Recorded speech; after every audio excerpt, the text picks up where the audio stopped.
next exciting segment of a conference.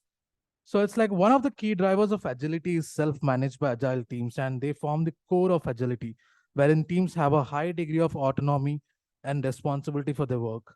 So these teams operate without constant supervision or micromanagement, allowing them to make decisions collectively and adapt to changes efficiently. So I would like to call upon the stage Sairam Chamarthi, who is the director and the agile coach at Novartis Healthcare, to give us the insightful session about what he gonna about the customer centric agility. And he comes with over 25 years of experience in program management and agile transformation. So Sairam, I would request you to just come onto the stage and start the session. Thank you.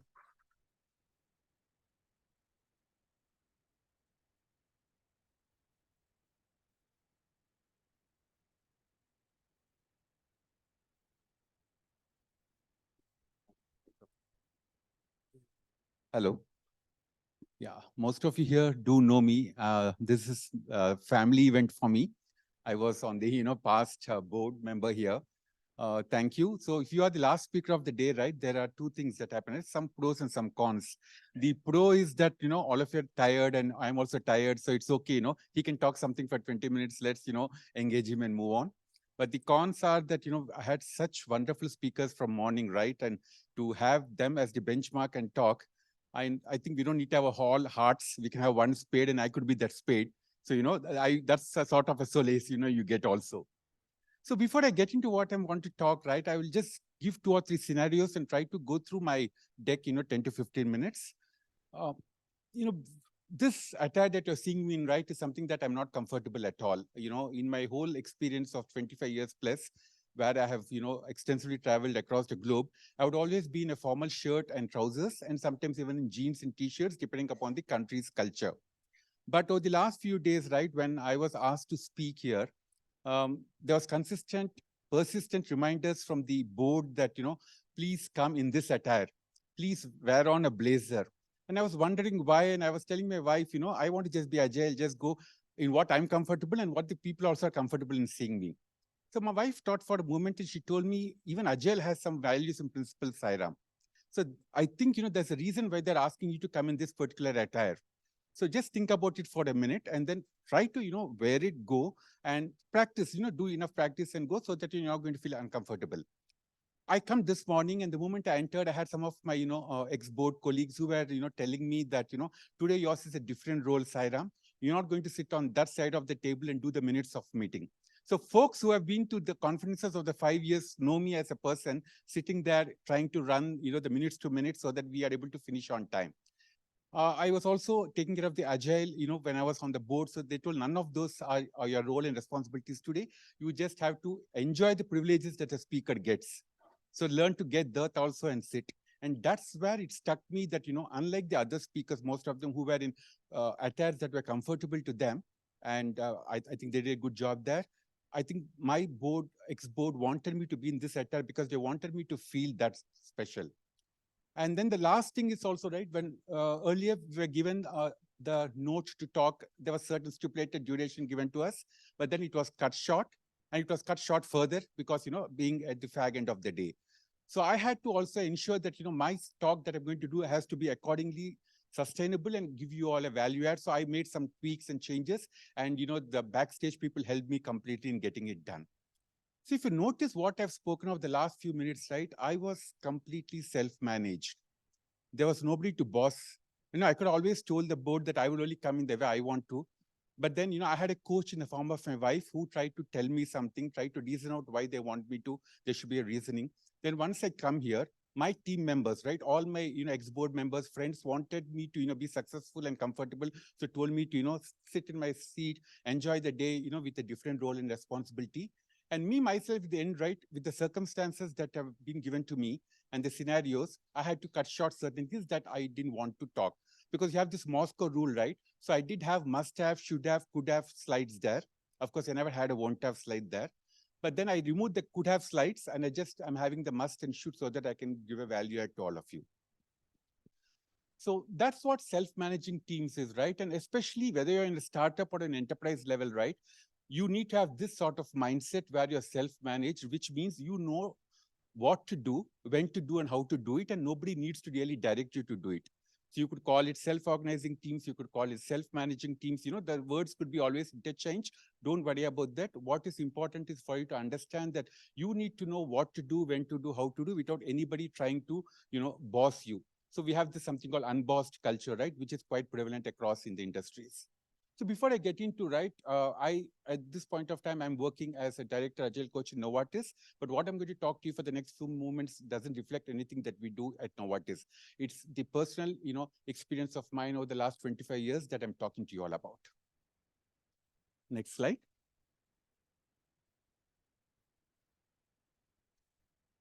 So this is what normally happens, right? The moment you get into organizations, we are all self-managed, right? You still have certain managers or bosses who are going to tell, right? This is a severe problem because there's still a mindset that, we really cannot, manage everything on our own. We always need to have hierarchical way of behaviorship in the organization. So this is what normally comes.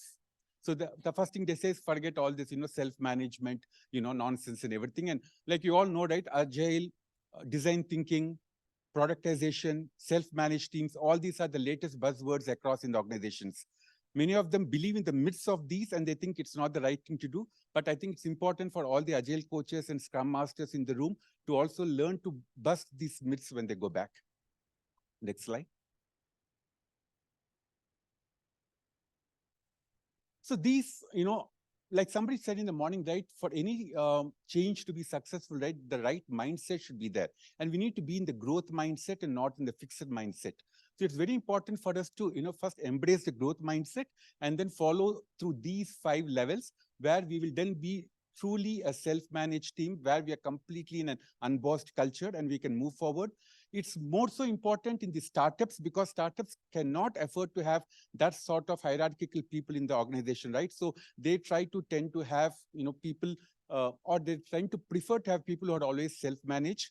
But nowadays, when big organizations, prefer this because they want the leaders to think more outward, more strategic, more other things rather than operational and start bossing their, teams.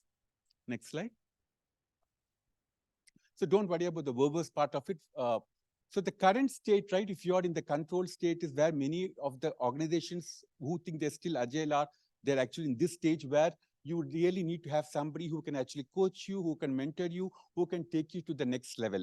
So yeah, at this stage, right, normally people need to be trained, they need to be coached. Also, sometimes they need to be mentored to really be successful.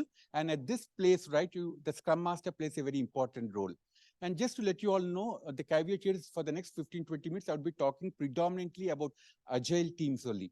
So you would be hearing the nouns like, Scrum Masters, product owners, these, a lot. So it's very important to also be at this stage because every mindset has to cross to this phase. So do not think that you're being controlled here. Rather think you're being coached or mentored. Next slide. So what should be the next level is in that stage is written, you need to start removing the dominance factor. You need to also build a strong culture of trust, and you need to encourage people to talk, be open, and come up with ideas. So that's how you can go to the next level. So you are at a stage where you need to learn things. You need to be ready to be controlled in a positive way, and then you need to know how to also voice your opinions and everything. So this is the first stage, which is the control stage. It's also related to a lot with your mindset. Next slide. Then you go to the transitional stage, and this is the most difficult stage, right? Because here you're almost like, on your own. The Scrum Master plays dual role. He's also going to coach you and sometimes train you and mentor you, but he will also try to allow you to make mistakes. And this is where growth mindset plays the most important role. Growth mindset is nothing, but it's about taking challenges, taking risks, failing fast and learning from those mistakes, collaborating a lot, coming out of your developer's ego. All of you know what a developer's ego, right? The developer's ego is, I come to office, I code, I go back. It's never we come to office, we code collaboratively. Of course, we go back, separately to our houses, or there could be a catastrophe.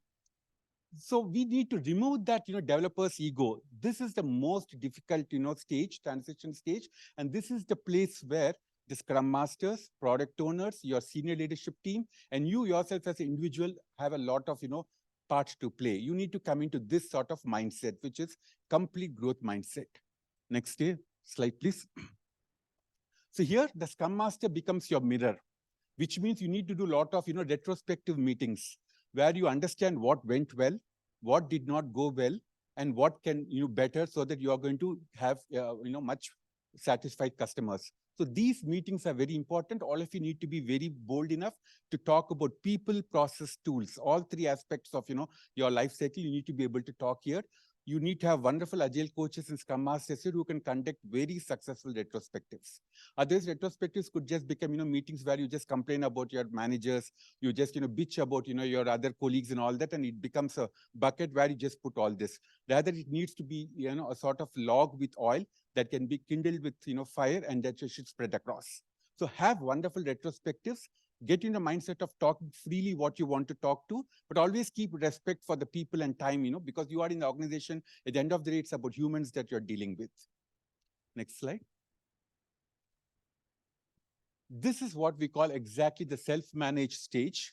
You all know what you're capable of. You all know what you cannot do.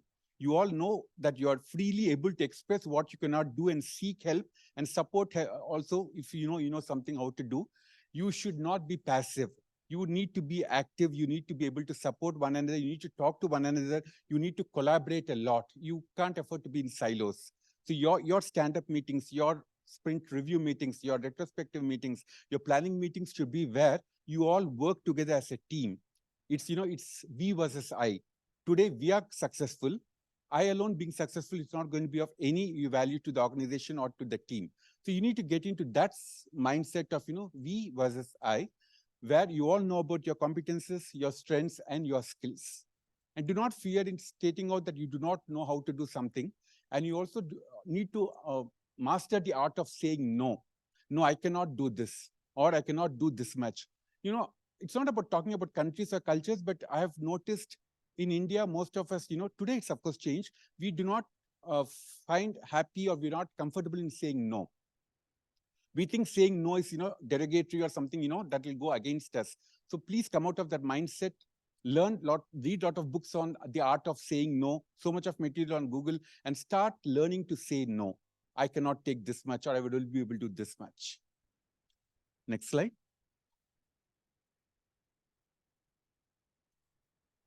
So for you to do all that right, you should be comfortable enough in saying that, yes, I have to learn something. So continuous learning, that's very important, right? Both on the professional and personal front. Sometimes I have known leaders who are at, SVP level, but their soft skills are so poor. So they need to be even ready to get onto the soft skills, learn, understand, and move forward, as well as also on the professional side. Also here, you need to have your coaches and scrum masters do regular online coaching or offline coaching to all the team members. Please understand that Agile is not a start and stop process. It's a continuous journey. You would do some releases well, some releases you may falter, learn from those, move forward. So you need to always have your scrum masters support you, coach you, mentor you, and train you. Next slide. Normally, most of the organizations are at the self-managed level. They're happy with that. They're comfortable. They get what they want. That's completely fine. But you do have two other levels beyond that. And if you're able to get here right, it's almost like you're at the nirvana stage. The first one, that is autonomous. So like I mentioned earlier, everybody knows what they want to do, what they cannot do. Everybody's interested in moving forward. They learn by themselves. They don't want the organization to pay for their certifications. I've known in many organizations, the team member would come and tell to me, you're not paying me for my Scrum Master certification, so why should I spend and do it? You want me to perform that role, you better pay.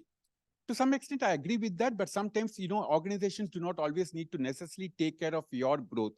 You also need to learn to invest time, money, and capacity so that you're able to, prove to the organization that you're there for that particular role. So you need to take care of that. And the Scrum Master here almost becomes sort of a leader or an agile coach, where he's going to, if there are any conflicts, he's able to take care of those conflicts, and he's able to actually motivate the individuals here. Next slide. So you need to definitely be in the growth mindset, right? You need to be ready to explore, come out of your comfort zone, don't be complacent, learn new things, ready to fail and, come out of, learning the mistakes faster. Look for opportunities. Could be vertical growth or lateral growth. Look for those. Learn to appreciate people. If you have to point a finger at anybody, the whole organization is ready to do that. But when somebody has to appreciate somebody, right, that comes very rarely. So learn to, the art of appreciation is also very important. You need to learn to appreciate and then learn to give feedback, constructive feedback, learn to give feedback and also learn to take feedback.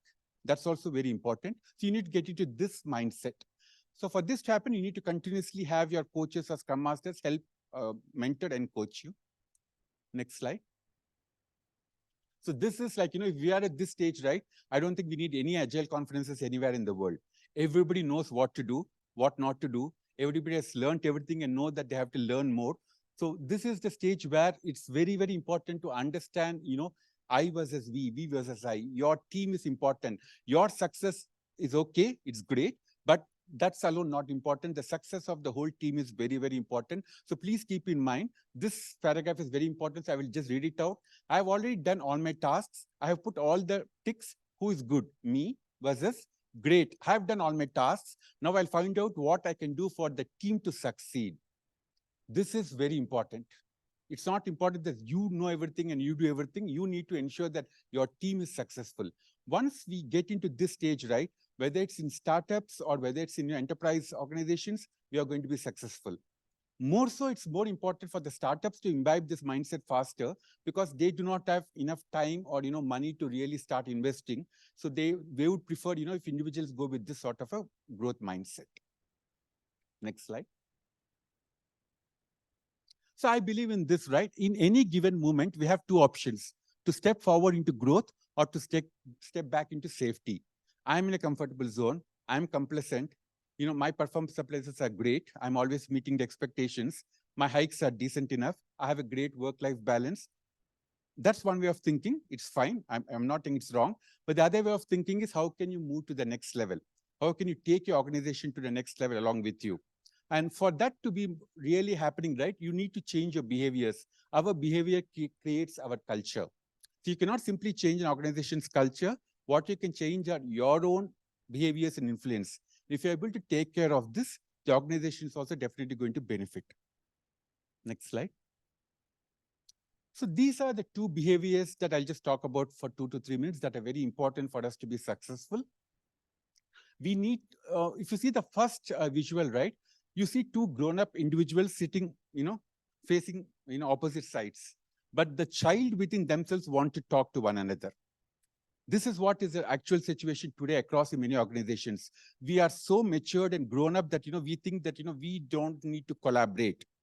We can work on our own. I know everything. I can do it. If he wants something from me, let him come to me. This is the sort of mindset many of us have.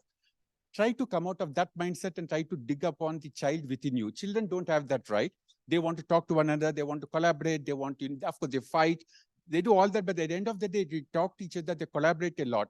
So I think we need to come out to that, come to that mindset of talking to one another, collaborating with one another. Try to awaken the child within you to do that, and try to come out of that ego that I know everything. So let him come to me. I don't want to go to him. Even to say simple good morning, good evening, right? We don't do that. We get into organizations, we go to our desks, we just start working. Somebody passes by, it's like, why is he or she not telling hi to me? Let them say good morning and let me then reciprocate back. So let's try to start changing that simple behaviors and let's start collaborating more, talking more. I think we'll be more successful. So collaboration, breaking silos, talking to one another is one behavior all of us need to inculcate and develop, which is not which is simple to say, but very difficult to, really discipline ourselves with. The second is risks. Please raise risks in time.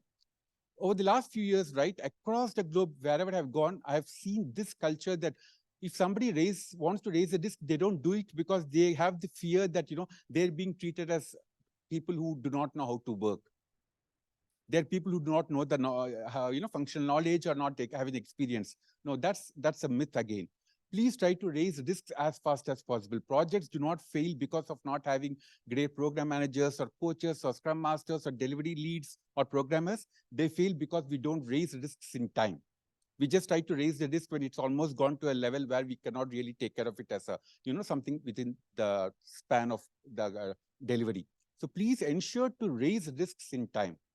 I've seen many times programs have been successful because they've been able to actually take care of risks in time.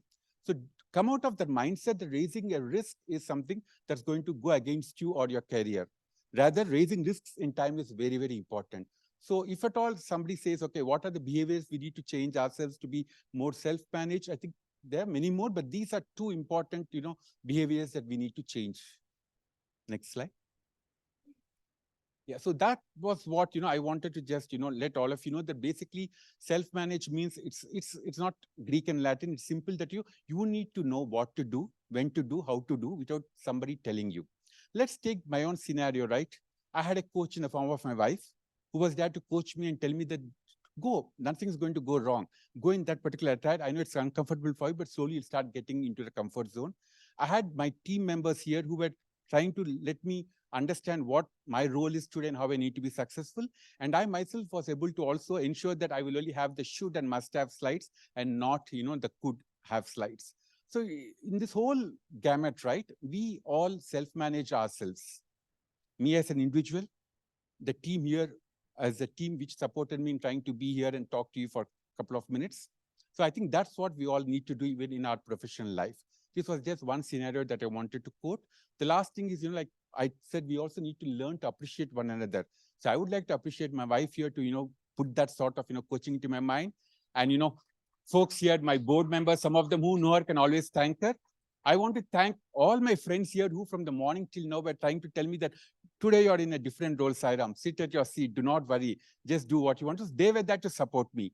And I think I want to thank each and every one of you here. It's the fag end of the day, sitting through my 20-25 minutes talk and now trying to motivate me to talk more, but I'll stop here. Thank you.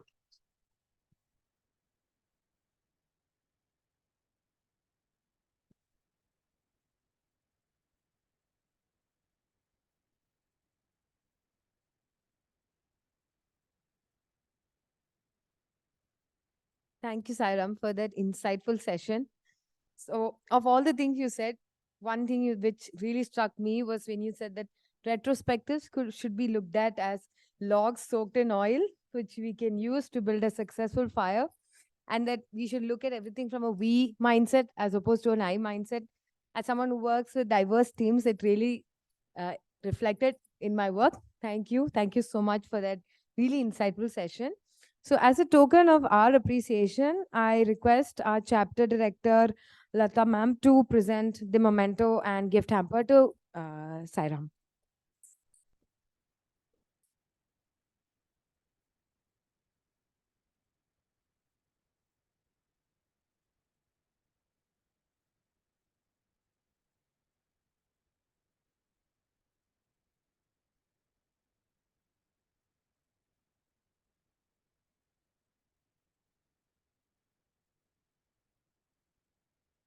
All right. So, as we promised earlier, we now have a very exciting quiz coming up for all of you. A contest that not only promises to be a test of knowledge, but also a lot of fun with a lot of exciting prizes to win.